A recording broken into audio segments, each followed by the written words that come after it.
Another season is upon us.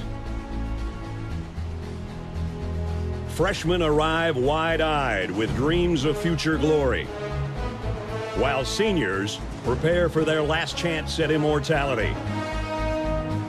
There are only a handful of these opportunities in a man's life, a handful of chances to distinguish yourself from the rest.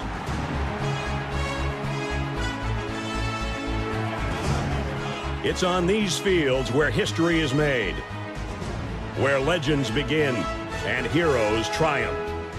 Traditions tell the story of what you represent, of those that forge the legacy you uphold. When you come charging out of the tunnel, 100,000 people will be watching your every move. How you respond to that pressure is what defines you. These are the moments that reveal your toughness, your determination, and your pride. The Roughnecks on the Sooner Schooner. Ralphie charging out of the gate. And Chief Osceola planting his spear.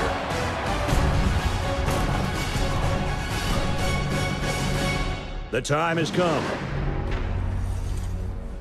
Your time is now.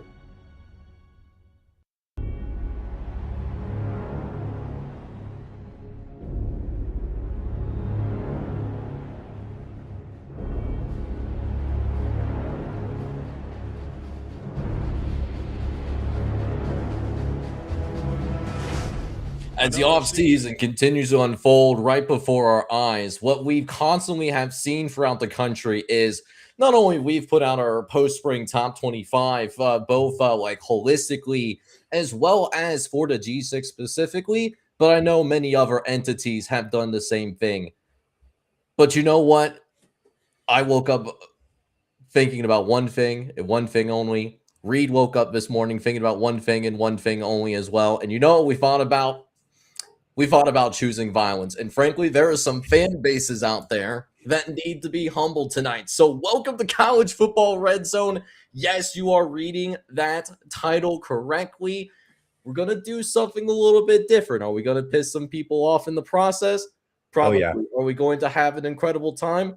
Absolutely. And for those of you that are in the G6, you can have a good laugh here tonight. But trust me, when I tell you this Monday, you're going to get that get back as well. So, you know, like it's, you know, there are going to be some hurt feelings tonight. There's going to be some hard conversations that's going to be had, but it's going to be an incredibly fun show. And I hope you guys enjoy what we got going on. We also have this debauchery that is the AFCA proposal. We're going to react to that as well. So Reed, how are you doing tonight, man? We got a jam-packed show. I'm good, Jake. Appreciate it as always. I'm ready to talk some crap on some teams that deserve to be better. Their fan bases deserve better football, better coaching, better play on the field.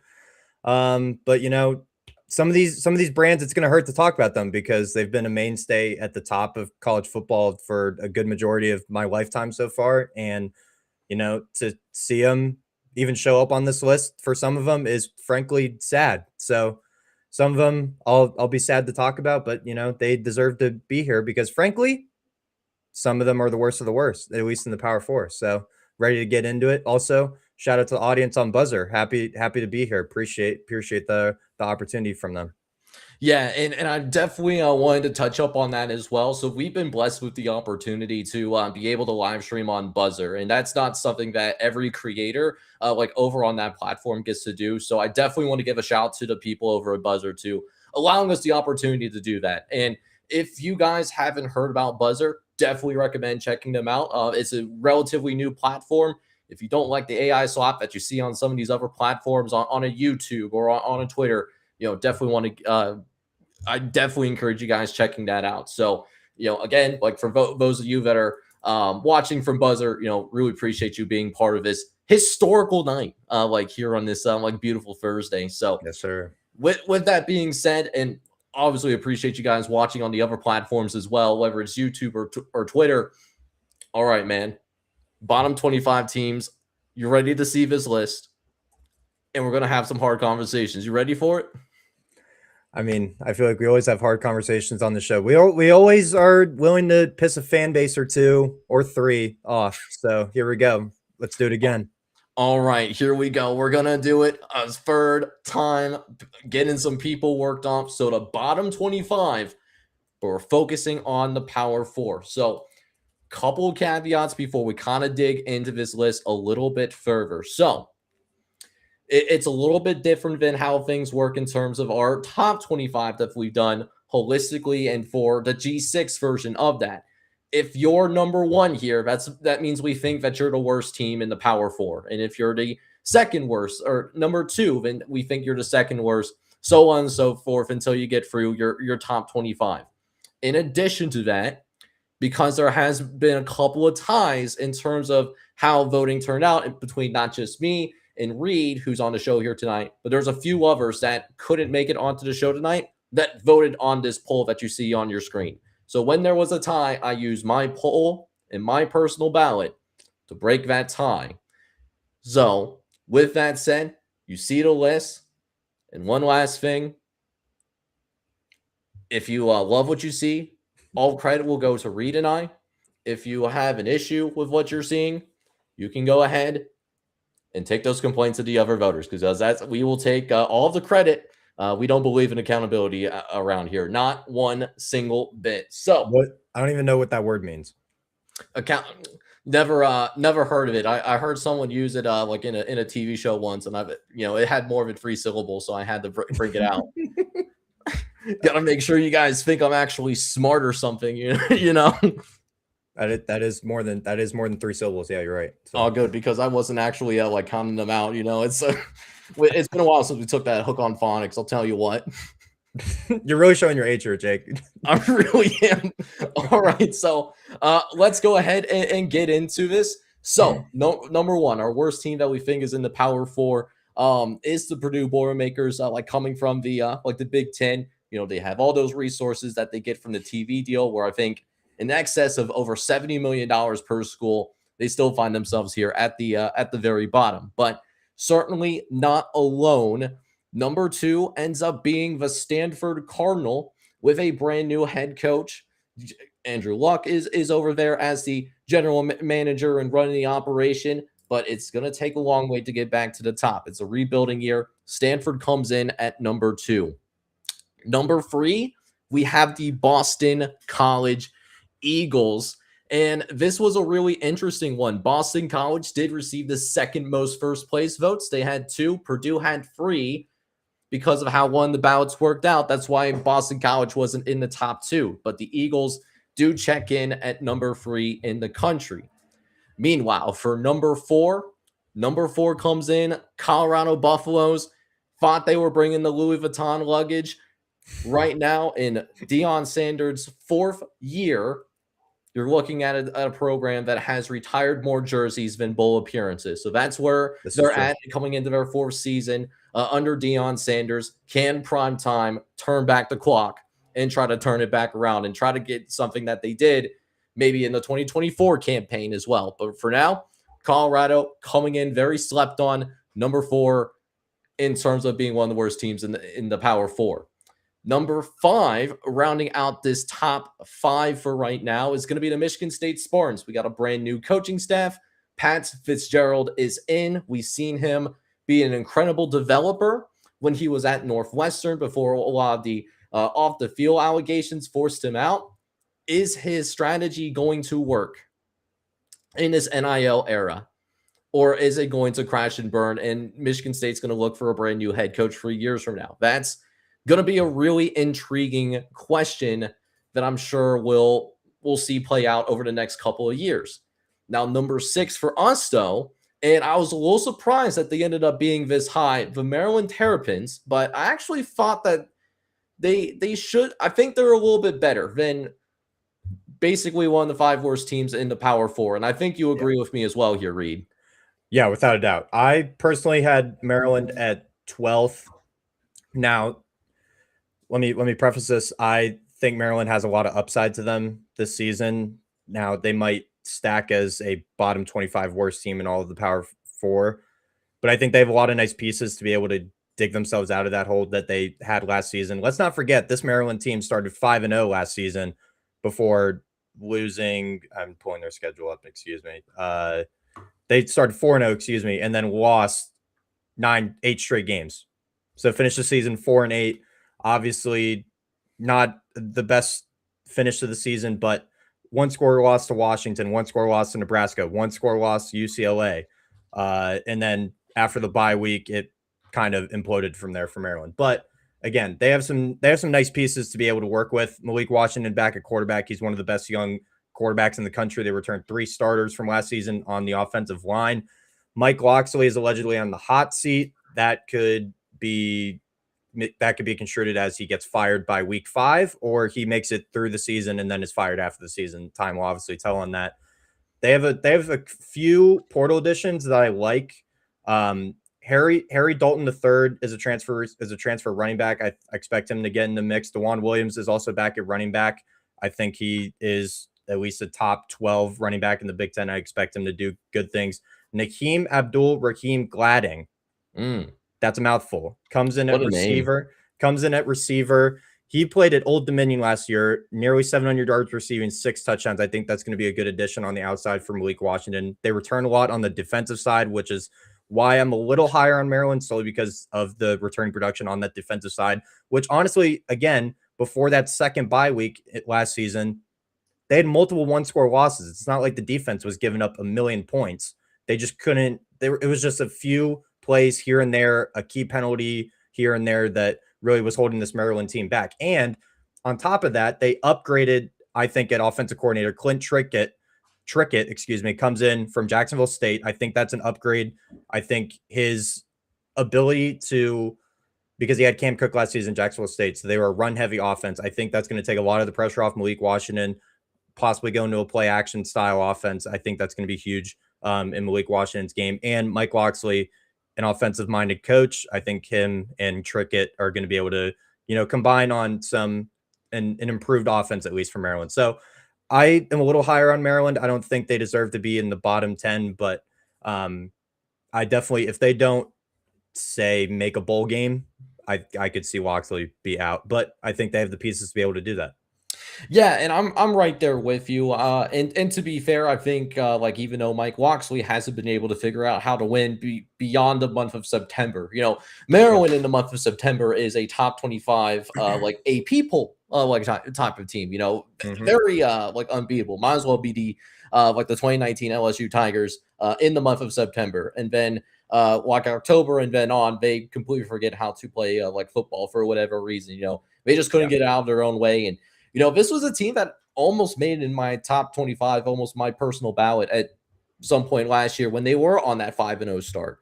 Yeah. So I mean, the talent is certainly there. There's been some solid recruiting classes that they had over the last couple of years that they've been able to stack. Not amazing recruiting classes, but definitely solid. They're certainly not at the bottom from a high school recruiting standpoint. I like their quarterback, Malik Washington. I thought he had some really good moments and some really good flashes in spite of having a very suspect offensive line last year as well. So there's things to build off of here for this Maryland football team. And one of the key players I'm definitely keeping an eye on, and I don't know if you mentioned him, this person specifically, Zion Ellie was a 5-star recruit coming out of his high school recruiting class. And I think he's going to make an immediate impact for this Maryland defense. So combine him and then Jalen Husky, who was a second-team All-Big Ten player last year. I don't think that Maryland is going to be downright awful, as what is suggested from our peers, here at College Football Red Zone, by any stretch of the imagination. I think a bowl is certainly possible. I think I have them going to a bowl game. But again, it's just a matter of what do you do beyond the month of September? I think it's always been the question under this Mike Loxley coach team. Yeah, you definitely, Zion Ely, I completely overlooked him. Was the number 1 edge rusher in the country this past cycle. I think he's definitely going to have an immediate impact. I think he plays from day one. So if you're a Maryland Terrapins fan, you definitely have the pieces to be able to be at least somewhat excited. I mean, to at least have a chance of making a bowl game this year, I think. So the Maryland Terrapins, I think everyone's kind of overlooking them.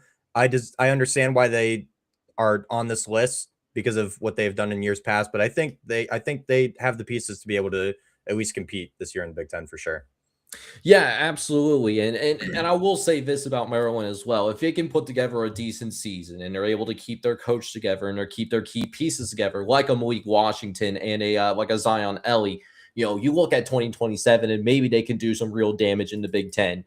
Because at that point you're looking at having a quarterback that's going to have multiple years of starting experience, and then you're going to look at possibly 2 to 3 recruiting classes in a row that you're going to be able to stack together. So maybe this year is, if we can make it to a bowl game, that's a successful year. But then 2027 is really the, hey, no kidding. I think we can maybe do some real damage like in this conference and get to that upper half of the Big Ten in 2027.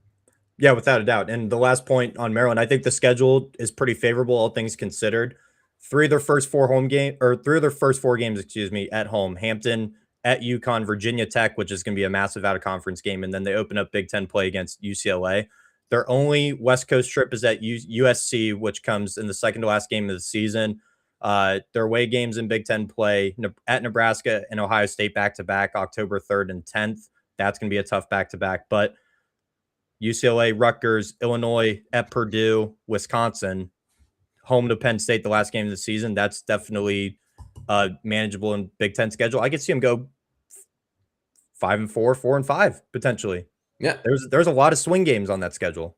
Yeah, they're absolutely is. So we'll go ahead and move on and keep going through the rest of our dishonorable list that we have in front of us here tonight. So number 7, we do have UCF, which is about where I have them. But Reed, you were looking at this team going into this season, and you actually feel a little bit more optimistic than the majority of our group going into 2026.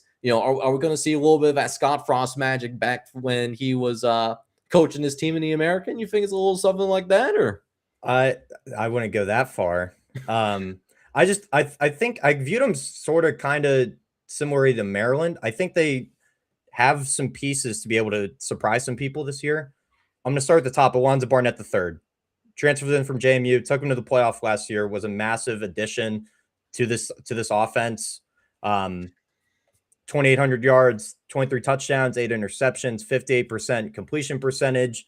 I mean, I think he's going to be the starter. Keon Jenkins also transfers in. He comes by way of FIU. So I believe Alonzo Barnett III is going to be the starter, but he is also coming off a offseason surgery, so time will tell. He didn't participate in spring practice. Landon Chambers is the name to watch out for alongside Barnett at running back. 1,200-yard rusher, comes from Central Arkansas at the FCS level. I mean, you put up 1,200 yards at any level of football, that's immediate production. 10 touchdowns. I think that's a huge addition to the backfield as well. Joshua Derry was a all Big 12 honorable mention at receiver, 1,100 yards, 13 touchdowns. I mean, he's going to be an absolute weapon on the outside. Defensively, I think they have enough pieces, and I think collectively as a unit, they have enough. I think the linebacker group is where I have my biggest questions with this group. Not a lot of proven production outside of Lewis Carter in the linebacking group. So that's where I probably have my biggest questions. But the biggest thing holding them back is Scott Frost. I mean, it's Scott Frost, puts a sour taste in your mouth every time you say his name. So that's really the only thing holding them back, I think. I project them to go to a bowl game 6-6, 7-5 potentially. So UCF, I think, is definitely going to be a competitive team in the Big 12. It's just, can they all put it together, especially under a not so famous head coach in Scott Frost? Yeah, and that was kind of where I was in terms of why I had them in my bottom 10 going into this season. I like their transfer portal class. I thought they did a really good job. I think the roster holistically is better than last year. I definitely want to make that clear. With a lot of what you said on both sides of the ball. Plus, I think the special teams should be I think the special teams could be a solid special teams unit within the Big 12 with what they brought in with Will Stone from Texas, like being a starting caliber kicker. And then the same with Atticus Bertrams, the punter from Wisconsin. definitely a starting caliber punter as well. Certainly power 4 caliber punter. So Yes. you look at this roster and holistically, you can look across the board and say to yourself, wow, they got better at every single position group. But it really goes back to Scott Frost at the same time, though, right? Because we've seen Scott Frost have success pre-NIL, being able to lead UCF to that incredible run in 2017, not only winning the American, but then leading them to a undefeated season in its entirety, beating Auburn in a New Year's Six Bowl. They're able to claim a national championship out of that, which, I mean, if I finish undefeated and I'm feeling a little bit on the petty side, I would have done the same thing as well. So I get it.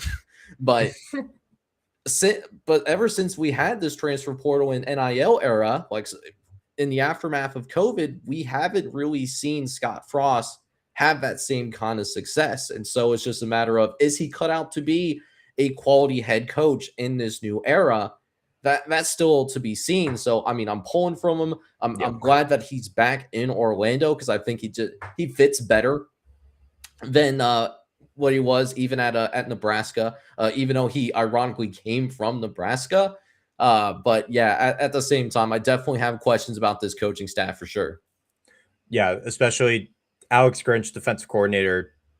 I mean, that's a massive red flag. I'm surprised they held on to him, especially losing 4 of your last 5 games last season. I'm surprised they didn't make a switch there. They gave up 30 or more points in 4 out of their last 5 games. The only game they didn't was the game they beat Oklahoma State, who was also a dumpster fire last season. So they got to improve defensively. If they can at least be a average defense at best, I think the offense is going to be able to put up points, especially with the additions that I mentioned earlier. So I think the Knights have the pieces to be a fringe bowl team, but obviously time will tell. Yeah, well, time will definitely tell moving forwards as we move on to our 8th worst team in the Power 4, the Kansas Jayhawks. Coming in from the Big 12. So we do have our 3rd Big 12 representative on this bottom P425 list. Scarlet Knights come in at number 9 here. A lot of us, so the 4 of us consistently believe this is the bottom 10 team in the country under Greg Schiano, but you believe in this Rutgers football team. And I'm just curious with what you're seeing. Do you think Greg Schiano is able to maybe pull something and find some magic here? I think similar to the 2 previous teams we talked about, Maryland and UCF, I think they have the pieces to be able to do that. It's just, can they collectively put it together? Of course, Greg Schiano now going into his 7th year at Rutgers. I'm surprised they haven't pulled the trigger yet because, I mean, you'd expect Rutgers, the birthplace of college football, to be able to have a consistently, noteworthy team, and it's been anything but that under Greg Schiano. They bring a new defensive coordinator, Travis Johansson. I think obviously new defensive system. I think they were absolutely abysmal in the secondary last year. If they can find at least some cohesive play in the secondary, they at least have a shot, because their offense, I think, is going to be able to put up points. They bring in Dylan Lonergan from Boston College by way of Alabama, over 2,000 yards last season. I think he's going to be able to be a capable quarterback. They return Antoine Raymond in the backfield, 1,200-yard rusher last season, 13 touchdowns. I mean, he's going to be the bell cow. KJ Duff is arguably a top 10 at worst receiver in college football. He's a freak of nature at receiver. Rutgers was lucky to keep a hold of him. So, I mean, they have the pieces offensively to be able to put up points. It's just, do they have the stability on defense to be able to stop their opponent is the biggest question for me. But new defensive coordinator, they return 8 starters holistically on the roster. I think Rutgers definitely has the pieces to, once again, like the 2 previous teams we talked about, to be able to at least fight for a bowl game. Yeah, I guess for me, when I was looking at this Rutgers team, I'm wondering if we're starting to get to a point where I think it would be best if there was a brand new perspective at the head coaching position. I think Greg Schiano, coming off of the abysmal Chris Ash era, and I'm sorry that you Rutgers fans had to live through the Chris Ash experience as your head coach. I look at this Rutgers football team, and Greg Schiano's done a nice job of stabilizing things to where you're not.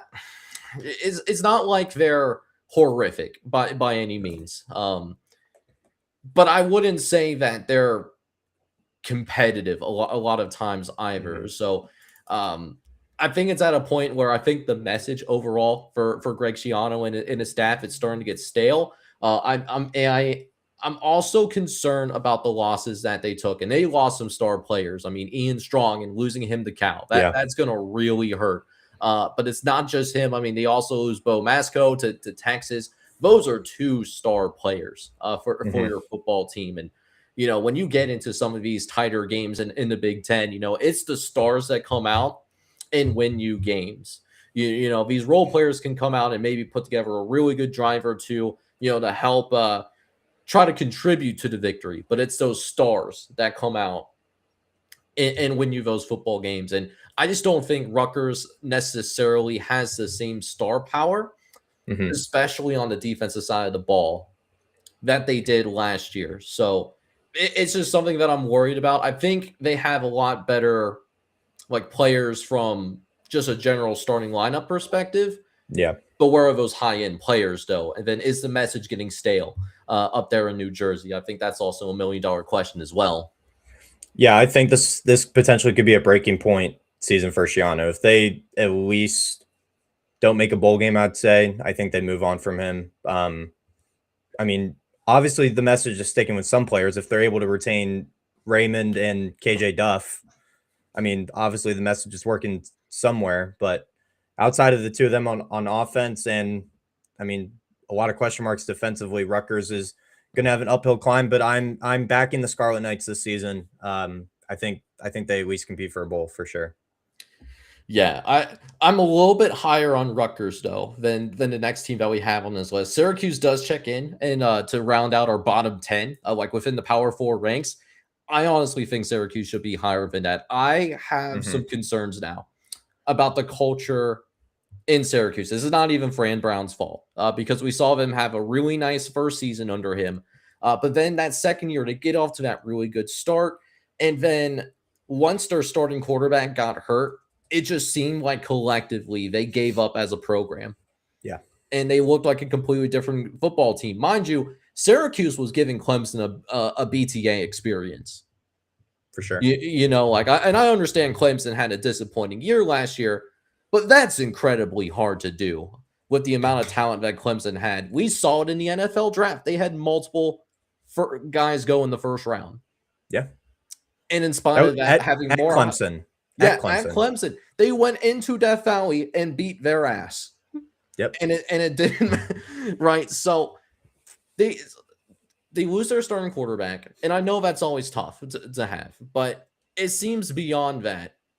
They just they gave up as a team. And what I'm worried about, yes, they brought in some transfer portal pieces. I like what they did at the quarterback position in the event that Angeli isn't fully healthy and he isn't good to go, or if he gets hurt again, like in the near future. But at the same time, did they wash out enough of those players that contributed to that problem last year? That's something that really concerns me moving forward. So I had them in my bottom 5, personally. Jake, you ever heard of the rapper Tusi? I've heard some Tusi. I've listened to a little bit of his. I'm more of a Meek Mill guy, though. You know it's bad when Fran Brown has to have a rapper who's never even sniffed a football field join your roster and then up and out. I mean, he was officially on the roster for probably, I don't know, 3 months, and then he's gone, but in the middle of the spring. So anyway, aside from that debacle, Fran Brown, I was high on him coming into last season. They proved it early in the season, as we talked about, went into Death Valley, whooped them. And then after Angeli went down, it was a dumpster fire. So, Fran Brown, I have a lot of questions about your integrity, your coaching style. Not to knock him as a person. I'm sure he seems like a cool dude, but I don't know if he's cut out to be the head coach of Syracuse right now. Yeah, especially when you're out not a there lot having sticking your out. your 5-star wide receiver that you brought in. I understand you're trying to keep him involved in practice. They had him trying to run routes on a scooter. I mean, what are we doing here? I get routes on air. I've been a part of that. I totally understand that. We had thunderstorms. we're uppers in the gymnasium, you know? Like I understand that, but Like I haven't practiced the playbook on the like EA college football or something, you know, if you really want to try to keep them engaged.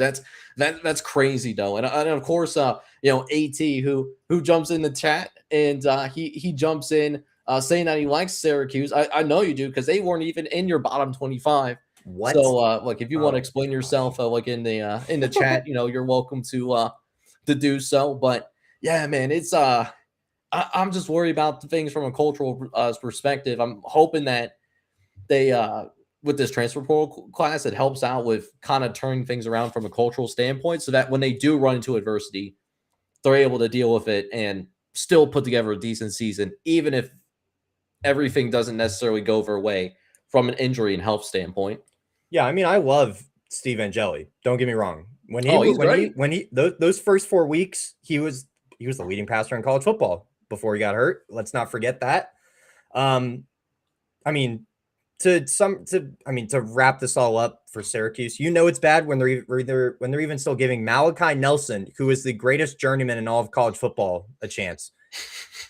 USC, UTEP, Boise State. I mean, the dude is basically complete. He's unlocking a new part of the map every other week. So, you know it's bad when they're still giving him a chance. I mean, I feel bad for him. I mean, I can't say I feel bad. I have no idea if he's making a ton of NIL money or not. Amari Odom was electric at Kennesaw State, taking his talents to Western New York. I mean, I don't think he'll be the starter, but at least if Angeli gets hurt again, they have a very capable backup quarterback in Amari Odom. So a conference champion at quarterback as well, mind you. You know, just shout out to Kennesaw State, who will not be a bottom 25 team in the country coming into this season. So, that was a little confusing as well with the Malachi Nelson ad. I mean, I'm looking at him as a QB free, and so if he's on the field, they're either they're being one of three things happen. They're getting blown out, they're blowing somebody out, or both Steve Angeli and Amari Odom are both hurt and or suspended.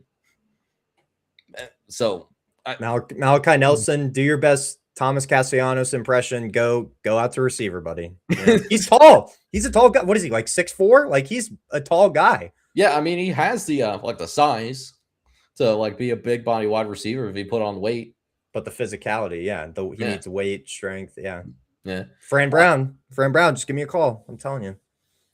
Yeah, we probably fought this through in EA college football. You know, definitely give us a call. But we'll get out of our bottom 10 though, and we'll get to number 11 here, which does end up being Iowa State. Now, Iowa State, I'm going to be honest with you, I am really concerned about this Iowa State football team. They got raided. Every person that had meaningful production or was on an all-conference team either left to go play at Penn State, which I know is something that Penn State fans are particularly excited about. Put your hand down. Or they went to go play somewhere else, right? And so I know that they brought in some pieces in to try to backfill so that it's not completely bare. Mm-hmm. But it feels somewhat empty outside of a few spots. And I mean, Kirby Moore in his 1 year in Washington State, he did fine there, but he didn't do like a good or great job. So I thought that was a curious hire. And I'm also worried about this roster. I think they'll win a couple of games because I think the organization that Matt Campbell left behind is in a much better spot. And so I think their program is going to be good enough to go ahead and try and, still win a couple of games and still flirt with potential bowl eligibility here for the Iowa State Cyclones. But man, from a roster standpoint, I have a hard time getting behind this roster, dude. They were a bottom 5 team for me. They got absolutely gutted. It's just like North Texas in the G6. Absolutely gutted. Also, AT, I don't know how you forget Boston College. That's another story. Iowa State, no returning starters in the offensive line. They returned one starter from last season. One. Projected portal starters on this team, 16 of them. I mean, if that doesn't put you as a bottom 5 team, Jimmy Rogers is, kind of a mixed bag. Jalen Rayner comes in, Arkansas State, 3,300 yards, 19 touchdowns, 11 interceptions. That's solid at the level of Arkansas State. Now you're going into the Big 12. I mean, and let me pull up their schedule real quick.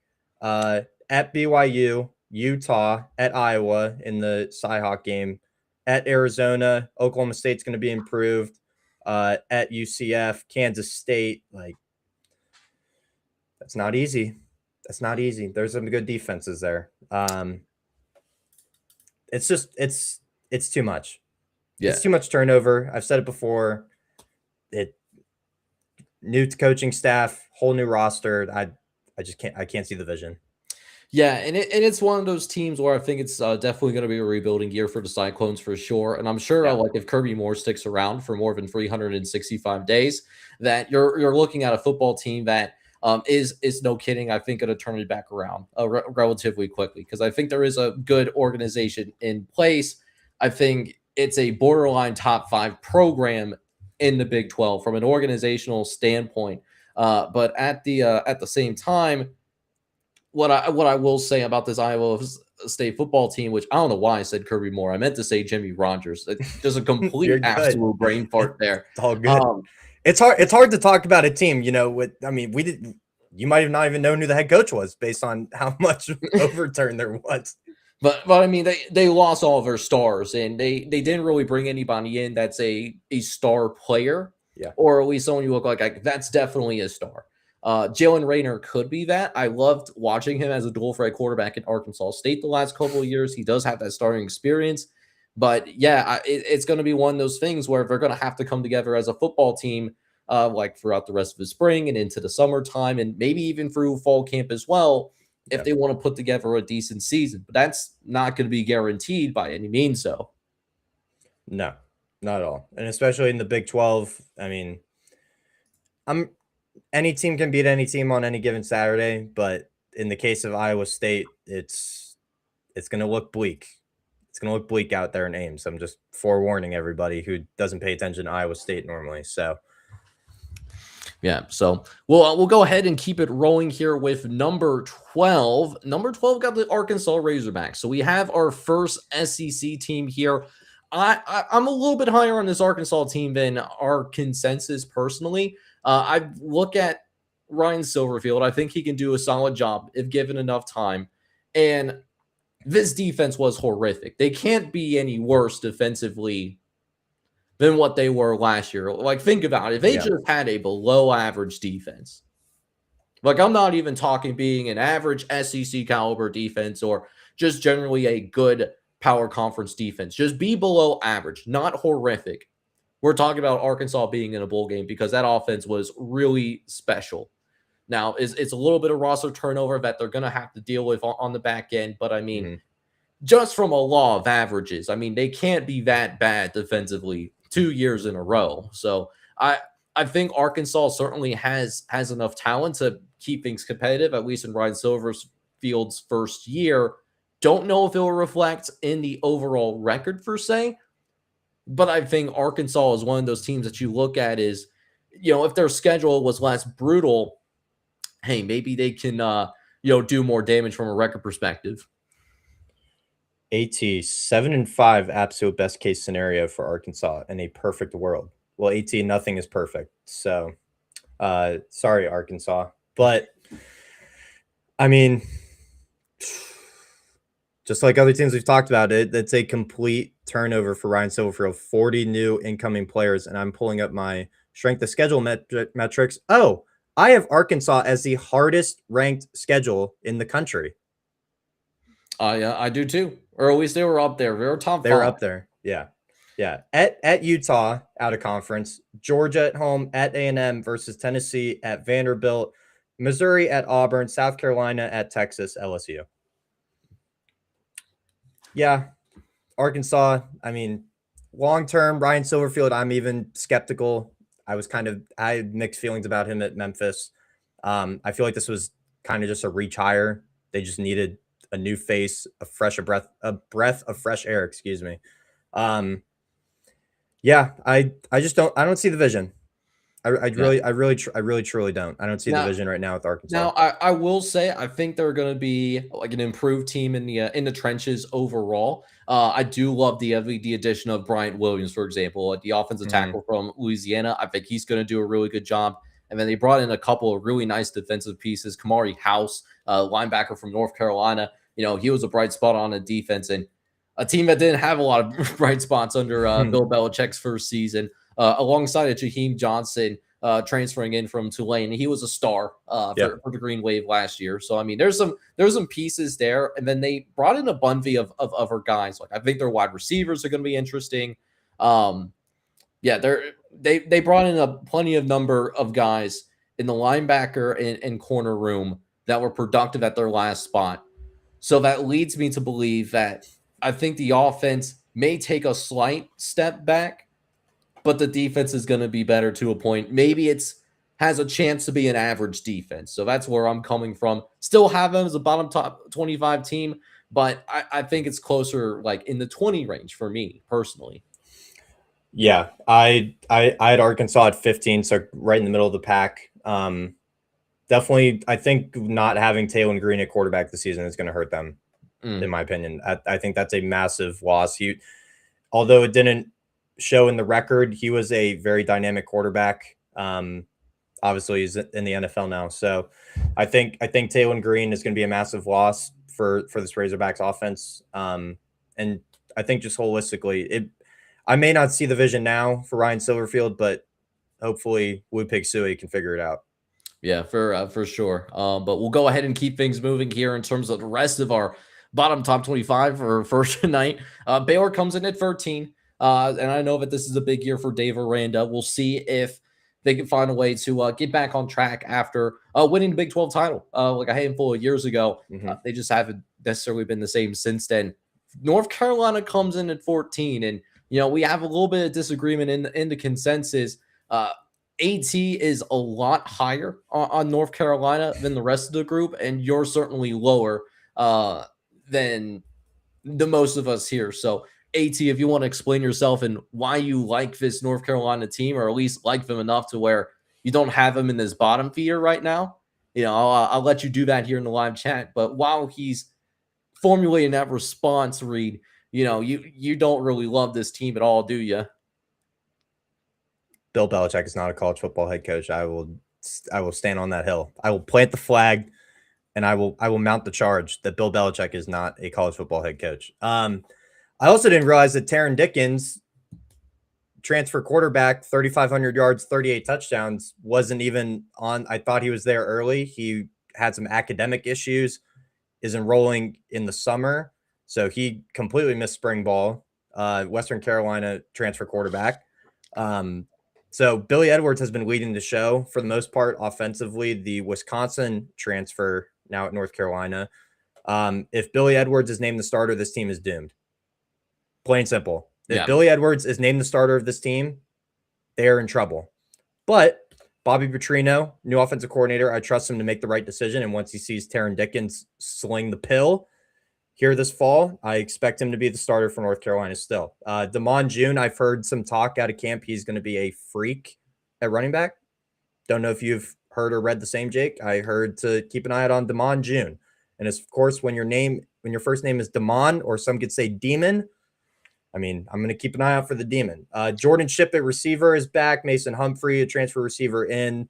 They return a handful of players on the defensive side for Stephen Belichick, of course, son of Bill, returning as defensive coordinator. So I think what I've heard out of this North Carolina spring camp is the fan base is positive. They like the Bobby Petrino addition. Apparently, the offense was cooking some days, supposedly, allegedly, from inside sources that I have. So North Carolina, I'm kind of in in between spot because I was really low on them before this ranking. Then hearing the reports of the last few days of spring practice wrapping up and hearing what North Carolina fans had to say, I am kind of mixed on them right now. But I put them at 8 just solely because I think I'm leaning towards the bottom than closer to the top. So also, I mean, what is Bill Belichick's personal life?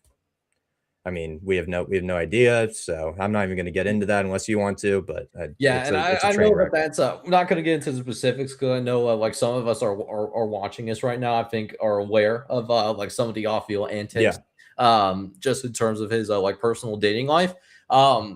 But yeah, I mean, I definitely agree with you on that quarterback situation. I mean, if Taron Dickens is not the starter, I'm going to be surprised because I For know that sure. we saw him play for Billy Edwards playing at Wisconsin, and it wasn't pretty. He is experienced. So at least you got that going for him, but it's not necessarily a positive experience. And I know that you talked about it whenever we were talking about some of the other teams around the country as well. Bad experience is no experience in your eyes, and I think that really perfectly encapsulates the Billy Ellers experience. And I think Wisconsin can definitely sit back and I think they would generally agree with you from that standpoint. So Yeah. hoping that Taron Dickens can win that starting quarterback job. If he does, it becomes a more interesting team and a more interesting conversation. For sure. But we'll see if Bill Belichick can figure things out after what was a massively disappointing first year because they had one of the easier strength of schedules in year Oh, yeah. one that would have allowed them a runway to, be kind of like a 2024 Indiana where it was clear, hey, that strength of schedule sucked, but because they were 11-1 in a power conference, like, yeah, we probably should let them in the playoff, kind of that situation. If things went right for them, and now it's kind of the opposite. They're going to have one of the tougher schedules in the ACC too. So, going to be harder for them to get there, but I'm sure they can't be much worse than last year. That is the like the positive sign in all of this is that it can't get much worse. So North Carolina fans, at least you got that like going for you in the back pocket. So moving on though to number 15, and number 15 we got the Wake Forest Demon Deacons. Really nice season under Jake Dicker, but it seems like we are expecting some regression here, like in the second year. So they do come in at number 15, A to E in particular of Tampa 2 college football. He's definitely down on this Wake Forest squad going into the season. Number 16 is gonna be West Virginia. I'm not fully sold on this West Virginia football team. I know that they brought in like Cam Cook. I know that they brought in some other pieces like in the transfer portal. But just with the number of guys that they brought in, the sheer number, I just need to see them come together as a football team, right? Because when you bring that many transfers in, and it's your second year, and I guess like in your reboot with West Virginia, that is a little bit of a concern, like coming in, right? So. On paper, it is definitely going to be a better roster than last year. And that's even in spite of the fact that they did lose Cam Vaughn in the transfer portal to Miami. A lot of these other position groups, I think they should be better, particularly on the defensive side of the ball. Cam Cook is going to be exciting in a Rich Walk offense. That's going to be a match made in heaven. Yeah. But again, you have a lot of good individuals in that 30-plus person transfer portal class. Can you mesh them into a team, though? And if you can mesh them into a team, I'm going to look silly because I had them in my bottom 10. I'm going to be real honest with you there. But it's just a matter of, do they play well as a team, or is it just they're good individuals, but they're not on the same page, so to speak? Yeah, this kind of gives me vibes of another team we'll talk about later. Florida State a few years ago. Well, actually, the past 2 seasons, massive portal hauls. On paper, the roster looks really good. The coaching staff on paper looks really good. And then 2-10. 2-10 at the bottom of the barrel. That's what happens when you bring in 40, 50 plus transfers every offseason and just expect the portal turnover to, just expedite your success. 13 starters are projected to be from the portal on this team. Again, Cam Cook is going to be one of those starters. He is going to be electric without a doubt. 16 of the 34 portal ads, though, were starters at their previous spot. So if that's anything to go off of for West Virginia fans, that is a positive. Wide receiver is my biggest question offensively. Not a ton of notable, like you talked about, Jake, star power. Who is going to come up in the times that you need it the most? Big plays late in the game, fourth quarter, who's going to be there? Don't really know who that's going to be for West Virginia outside of Cam Cook, but he is at running back. So receiver is a big question mark for me. Defensive backs, I think they added some talent, but they were all group of 5 average, group of 6 average additions defensively on the back end. So that's a big question mark for me. The staff, kind of mixed feelings on them as well. Rich Rodriguez is the play caller, so you can expect the offense to at least put up some points and at least be competent defensively is where I have my main questions. But I think West Virginia, I kind of am. I'm in a tweener spot with them as other teams I've talked about.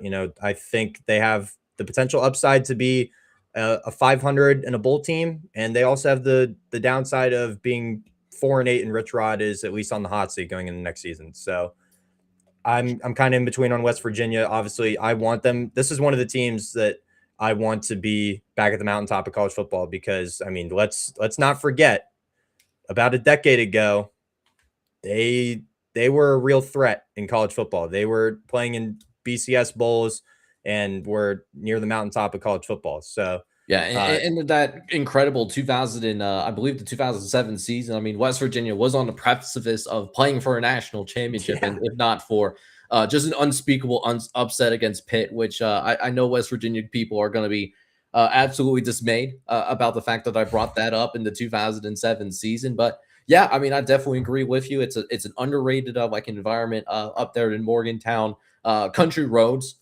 really fun to see Country Roads like being sung up there. Is one of the more unique transitions in college football. So, yeah, I think on paper, I think this roster is a solid roster, and it should be good enough to go to a bowl game. But can they come together as a team? That's the $1 million question. And if they do, then not only are they a bowl team, but hey, maybe they can do even more damage than just being a bowl team as well. Maybe have a little bit of a say in the Big 12 championship race. But that's the absolute best case scenario, I think, for the Mountaineers. Not that I'm calling for them to play in Arlington at the end of the regular season or anything like that. No. But let's move on here. Number 17 coming up, got the Wisconsin Badgers. I was actually a little surprised with where you had Wisconsin on your list because I know that you're a little bit of a Colton Joseph truther, if I'm not mistaken. I love Colton Joseph. Colton Joseph is one of the most electrifying quarterbacks in all of college football. Comes from Old Dominion. I mean, just pulling up his stats real quick. 2,600 yards passing, 21 touchdowns, 10 picks, another 1,000 yards on the ground with 13 touchdowns. I mean, he's a dual threat. He was one of the only quarterbacks all season to rush for a touchdown against Indiana on the first play of the season. I mean, no other quarterbacks could say that last season. So good for him. I think it's the pieces around him that I have question marks about. Aside from Jalen Domingo, I think I'm saying that correctly. Receiver transfers in nearly 900 yards. After him, big question mark. Abu Samuk transfers in from Iowa State at running back, 700 yards rushing, 5 touchdowns. After him, big question mark. Defensively is kind of a mixed bag of returning players, transfer additions that aren't really standout household names. They say they're giving Luke Fickell the bag in the NIL, and I don't know if this is it. I don't know if this is really all they can do with that NIL bag that they're supposedly giving him. Same coordinators as last season, so if that tells you anything, they believe in what the scheme they have if they're not changing it internally. So I'm low on Wisconsin. I have them just outside the top 10 at 11. I think Luke Fickell obviously is on the hot seat now. He potentially could be fired mid-season. I could see him at the bye week because they have Notre Dame at Penn State, Michigan State. They could potentially be 2-3 by their bye week, and I could see him pull the trigger by then.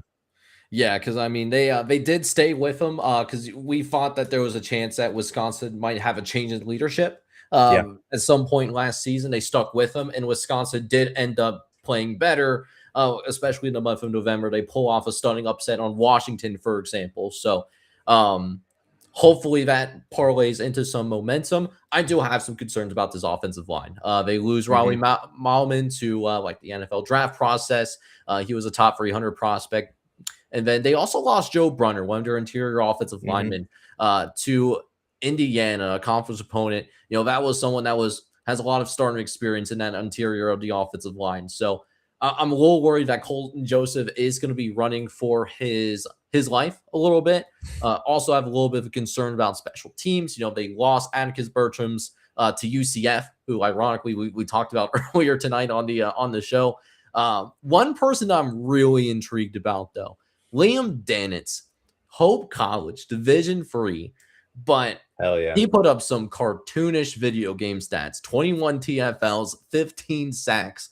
And the thing about Division III football is they play significantly less games than we do here at the FBS ranks. So he did that in 10 to 11 games. I think it was 10 games. I don't think Hope made the the Division III playoffs or anything like that, which, believe it or not, even though they have a 40-team playoff in Division III, a lot harder to make it into the 40-team playoff than it is for the FBS ranks. There's a lot less of at-large spots to go around per capita, so to speak, for Division III. So I'm curious to see if Dannitz can at least crack this rotation at any point for Wisconsin.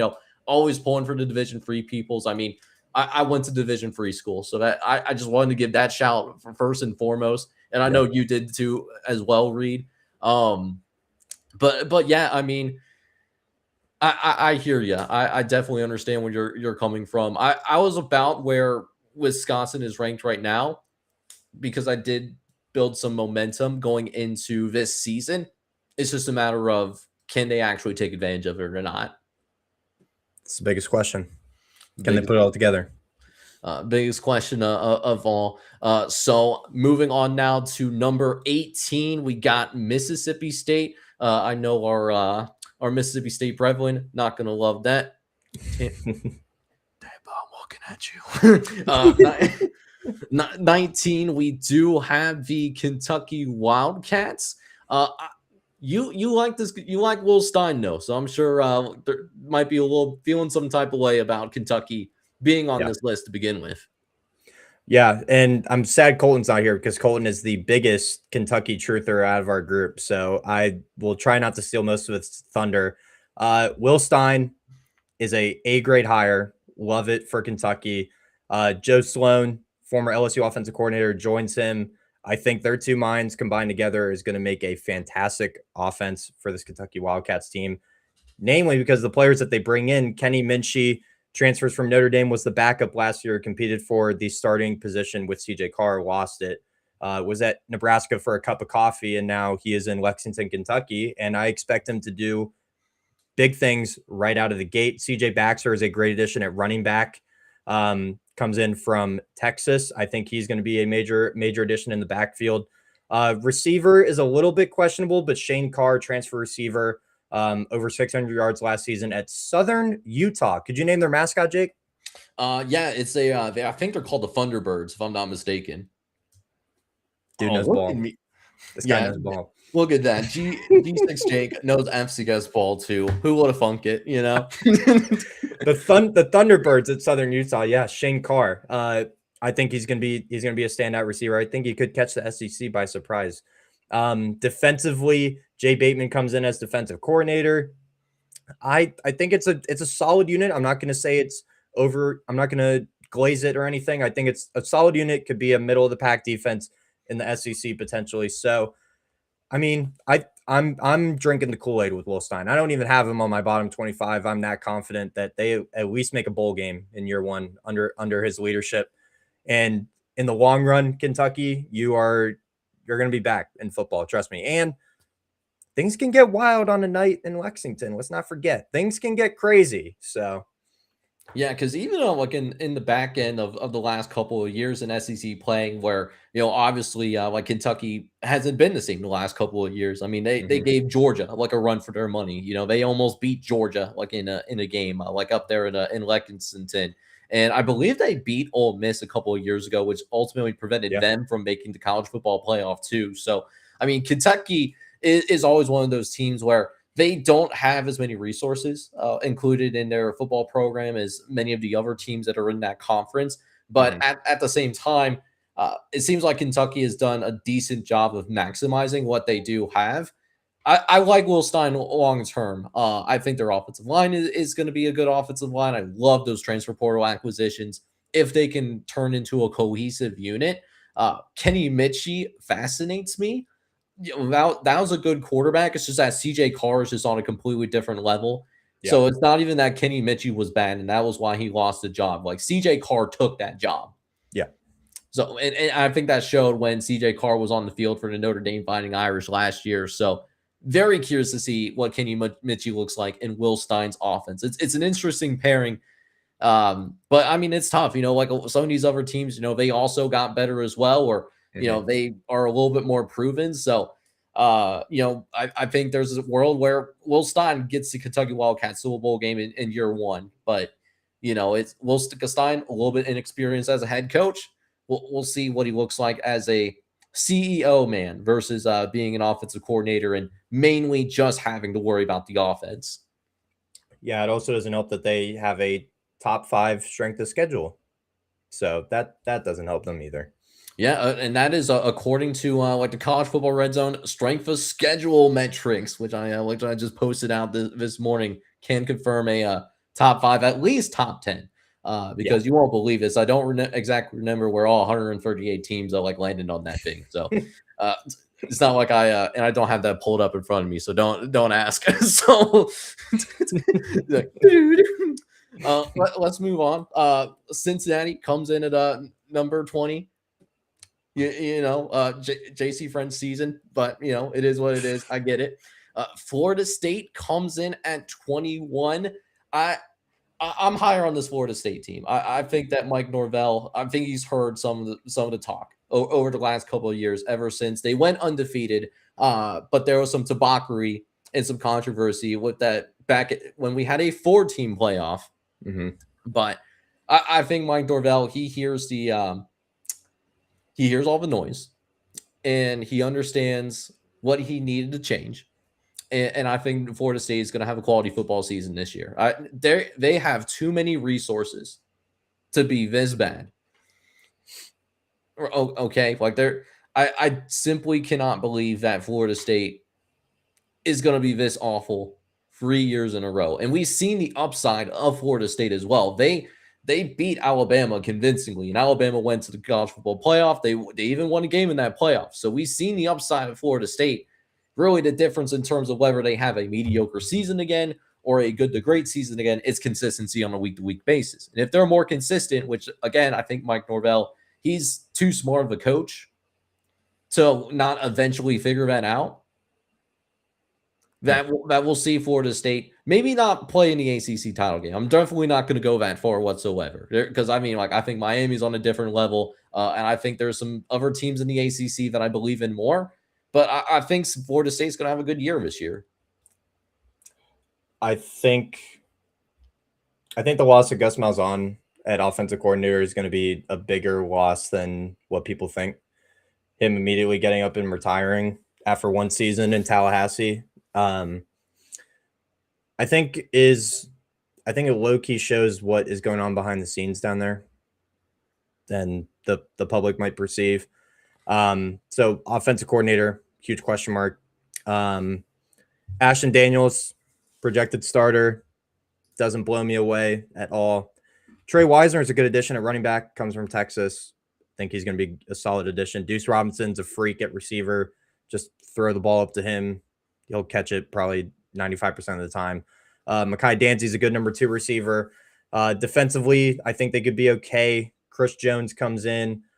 It's loading. Southern Miss. Chris Jones comes from Southern Miss. Major production from that level. So he's going to be the standout defensive line wise. Secondary, I have some questions. I've said it before on my channel. If this is your first time hearing me, hi, I'm Reed Napper, host of Love for the Game. I'm sold. I'm Mike Norvell. I'm out. I'm done. He should have been fired. I'm going to say it. He should have been fired last year. I don't even know how he's still the head coach there, but Florida State, I have at 13. Don't see it getting much better. I have him fringe bowl team at best, and I think Mike Norvell is fired at least by the end of the season. Yeah, but I definitely understand where you're coming from. I mean, that maybe it is a moment where we look at this Florida State team, and maybe because of what happened a couple of years ago of being left out, even though they literally went undefeated, and I Yeah. always have a problem with a power conference team being undefeated and still not making it into a 14 playoff. I will always have a problem with that. Back when we were on that 14 playoff, they should have been over Alabama. Let's just be real honest with ourselves. Alabama got more benefit of the doubt because they play in the SEC and it's based on the logo, even though Florida State did everything that they could within their control and literally finished undefeated. But it's not there or there. But maybe it is a moment where this program has been completely deflated from that and they need a new coach to have a fresh start.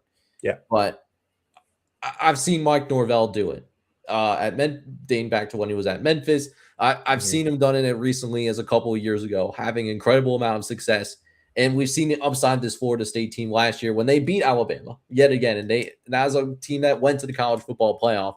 And they also brought some really nice pieces as well. I think the secondary in particular, I think it's going to be better than expected. I know they lost Earl Little. I know they lost Edwin Joseph. Those are going to be some tough losses. But I think Chuck Kennan is going to come in right away as a true freshman. I think he's going to do some really special things. High 4-star recruit. Some services, I use 247 Sports for all discrepancy. Some had him as a 5-star. 247 had him as a high 4-star guy. Naheem Chandler from South Alabama, big playmaker, 13 pass breakups, multiple interceptions. And then CJ Richard Jr. helped lead Illinois State on the defensive side of the ball to the FCS National Championship game. Yeah. As a team that was outside of the top 16. Yeah. He had multiple interceptions too, was a really pivotal part of that Redbirds defense. So I think the secondary is going to be better than expected as well. Again, what do you get from the Ashton Daniels experiment? I think that is going to be the $1 million question. So I understand them being on there, but I'm ready to be hurt again by Mike Norvell. Mm-hmm. Yep. Without doubt. The one caveat though for Florida State, I do like their offensive line. I think their offensive line is going to be vastly improved from last season. It's just the man behind the offensive line, as we talked about, Ashton Daniels. What side of him are we going to get? That's the biggest question surrounding this team for me right now. Yeah. So let's go ahead and roll out the rest of his top 25 real fast. So number 22 is Northwestern. We saw them in a bowl game last year, and going to be looking to see if Northwestern can get back like multiple years in a row under David Braun. I don't know how this happened, but Kansas State is number 23. If you've watched the show for quite some time, we had a team draft. I want to say about a week and a half ago, give or take, like the days are meshing together.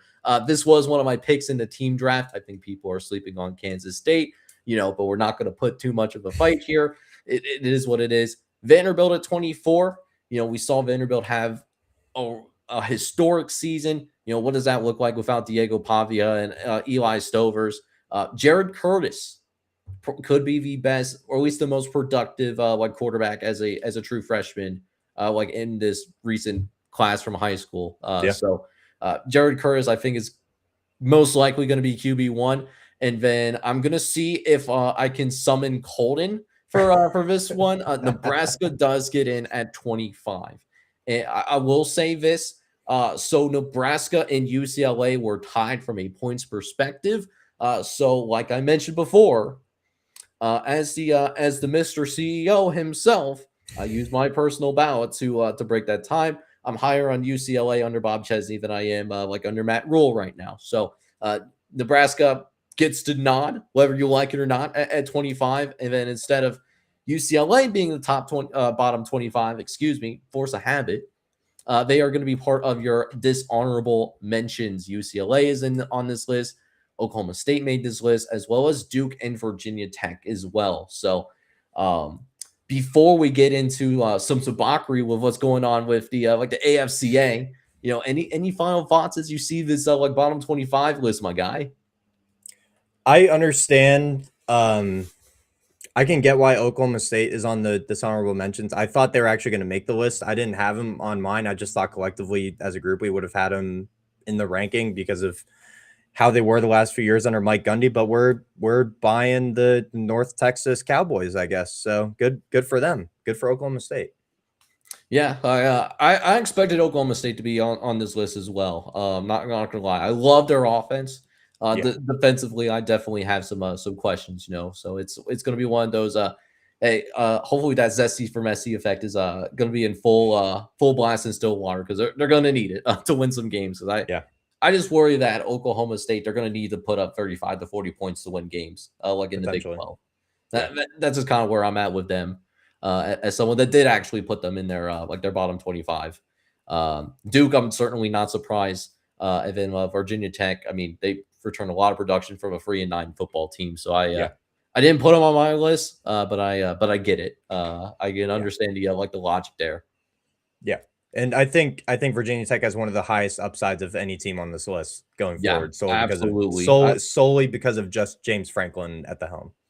Yeah, that is a massive upgrade at head coach. I think he was done dirty at Penn State, to be honest with you. I don't think he should have been let go.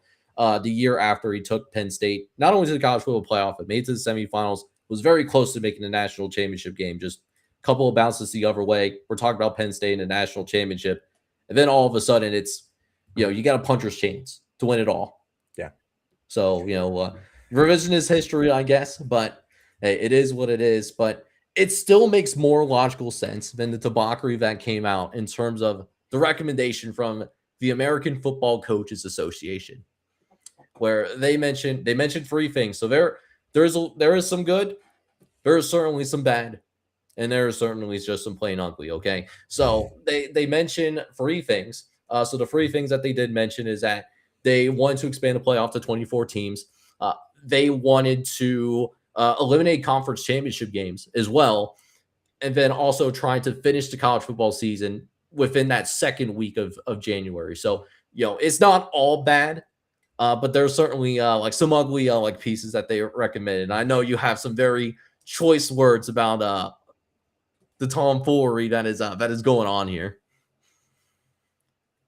I'll keep the exact choice words for our private conversations. There are potentially children watching this, so I will keep those thoughts to myself. My first takeaway: do not expand the playoff. We are going into the 3rd year of the 12-team playoff.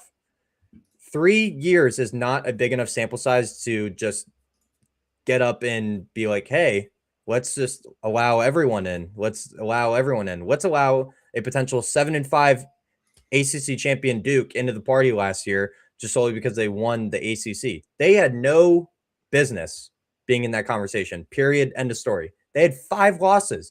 Why are we potentially allowing a 5-loss team to be even in the conversation of the national championship? That's my first takeaway. Second off, how do you want to expand the playoff but then end the season in the middle of January? By the way, we already end the season in the middle of January and we're at a 12-team model. You got to move up the season, keep it at 12, and I can understand going away from conference title games because you don't want your top dog to wear some tread, potentially get a major injury, i.e. Carson Beck when he went down for Georgia and Gunnar Stockton had to go in. That was a major injury in a conference title game. So I can understand from that perspective, but you can't want to expand the playoff and expect it to be done by mid-January, because last time I checked, you need time to be able to play these games. You can't just fit them all into one weekend, which is conference championship weekend. I can understand wanting to fit it around the Army-Navy game, but I've been a major proponent of Army-Navy should always have its own weekend. It should always be the only game that weekend, and then you have the Heisman Trophy in the evening. But those are my immediate takeaways. I'm happy to hear what you think, and then we can have a little discourse about it. Yeah, and I know I put in my manifesto in terms of okay, let's end the regular season, and then in between the start of the playoff and the end of the regular season, let's have that Army-Navy game so that we have that preservation. It is part of our tradition, of course, and then start the playoff. So I mentioned this on Twitter multiple times, and I've probably mentioned it at least once or twice here on the live show in person. So the format itself, I don't necessarily have a problem with. It just depends on how it's implemented. If we're talking about adapting a 24-team playoff and similar to how the FCS model is adapted to where Yeah. you have one auto bid for each of the conference champions, and then the rest is filled out by at-large teams. I think that's something that I think a lot of people can get behind, especially like for those that are in the G6 ranks. And even if you're an agnostic fan, it gives them incentive to check out these G6 leagues a little bit more, especially as you get into the second half of the season, because then there's more curiosity and, I wonder who's going to represent, like this conference or this conference. Yeah. What I think is going to happen, though, is I think it's going to work where, certain conferences are going to get multiple auto bids. And even though we have 24 spots, there's going to be certain leagues that are not going to get an auto bid right off the gate. So I think that would be where we would go if we had a 24 team playoff. So that's where I had a problem. And even if we went with just 10 conference champions getting an auto bid and 14 at-larges, I think a secondary problem that isn't necessarily talked about as much is that we just don't have enough conferences. We could split some of these conferences up and they would still be fine. That's why it works so well at the FCS or at Division II or at Division III. All of these NCAA divisions plus NAIA have 20 or more teams in their playoff format, and you ask many of these FCS fans, many of these Division II fans, many of these Division III fans as well, and many of them would say to you that they still have that urgency of the regular season, which I think is what we want to care about at the end of the day. So at the end of the day, as we're adding more teams from the FCS ranks to the FBS, we just added North Dakota State, and we just added the Sacramento State as well. I think really what we need to do before we consider removing the conference championship games in particular is we simply need reasonably sized conferences across the board. Some of the conferences, like CUSA and in the Mountain West, in the Pac-12, the rebirth of the Pac-12, like those are set up pretty nicely right now because you can play either your entire conference in your conference schedule or at least 90% of your conference. So then it's very easy to settle who is a conference champion without a conference championship game through tiebreakers, whether it be head-to-head or common opponents. But then you take a look at the Big 12 or the SEC, really these Power 4 leagues. We got 16 to 18 teams in these leagues. Like the ACC, you might play half of your conference in any given year. So good luck trying to figure out who your conference champion is for tiebreakers when most likely you might have two teams at the top who didn't play each other and may not even have a common opponent. So that's really one of the bigger issues in terms of eliminating conference championship games, and no one's really talking about it. Yeah, I mean, we saw this exact problem last year with, again, I got to bring up Duke in the ACC because it's wild a 5-loss team even made their conference championship game, didn't even get in the playoff. Let's not forget the ACC almost got left out entirely from the playoff. They're lucky Miami beat Notre Dame head-to-head, and that was what put them over Notre Dame to get into the dance. So the fact that they want to eliminate conference title games and have more debacle, exactly for the point you said, there could be 3-4 teams tied at the top conference record-wise, and then based on a common opponent and a bunch of other metrics, like what are we going to go down to the 6th tiebreaker metric, and it's like record at home or something like that? Like that's ridiculous. That's ridiculous. I mean, conference title games also, it's a part of the legacy of the sport. Some of the greatest moments at all of college football have happened in conference title games. Literally, we saw it last year. Indiana football won their first Big Ten championship ever. Yeah. Against the best team in the conference for the past 20 plus years in Ohio State.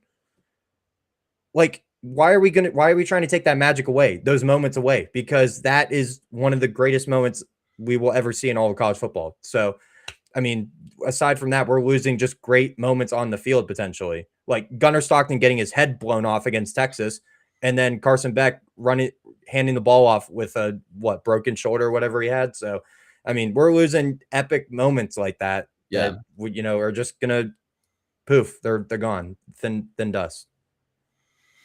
Yeah, I mean, I completely understand that standpoint too. So, I mean, Listen, I think if we end up going to the 2014 playoff, which it sounds like it's coming, we could find a way to make it work. But I think it would be the preference of many fans if we go to the 2014 playoff is adapting that FCS format, or even having a case where we cap the number of teams from a particular conference, making it to the college football playoff. I mean, because I'm sorry, if you can't be a top 5 team in your own conference, you shouldn't be playing for a national championship. I don't care where you're nationally ranked.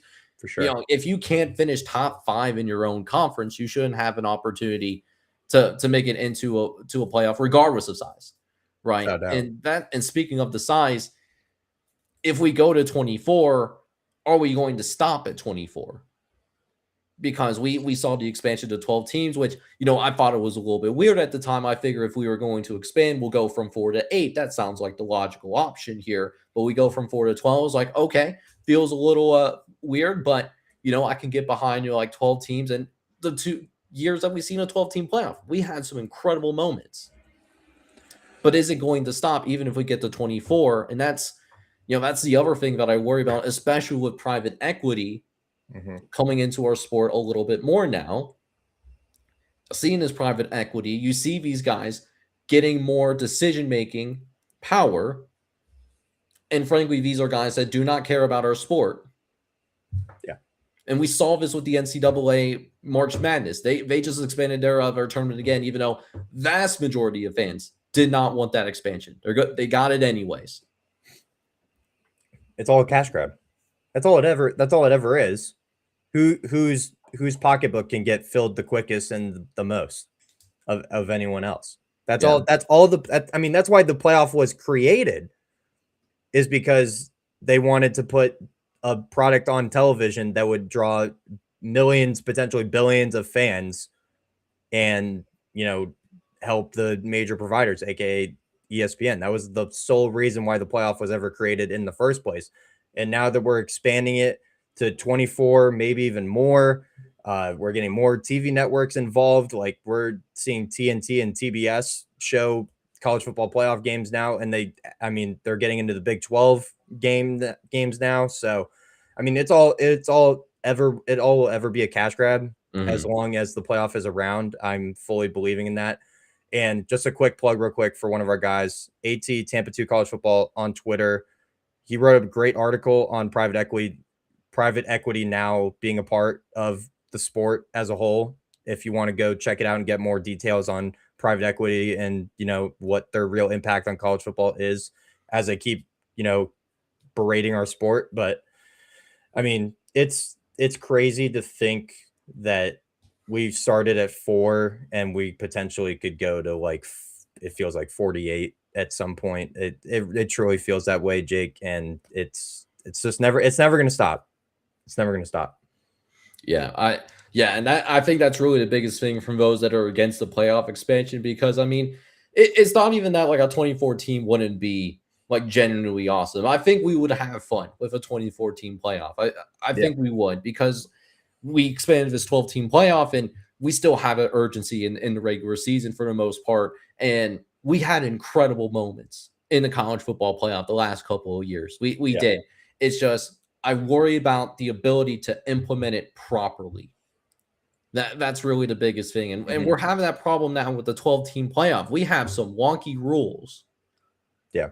That simply do not make sense. There was a couple of changes that they made that I agree with, but there was a couple, that I disagree with. I thought, for example, that if we just had top 5 ranked conference champions, that was perfectly fine, because what we saw last year, that is a 1 in 100 type scenario.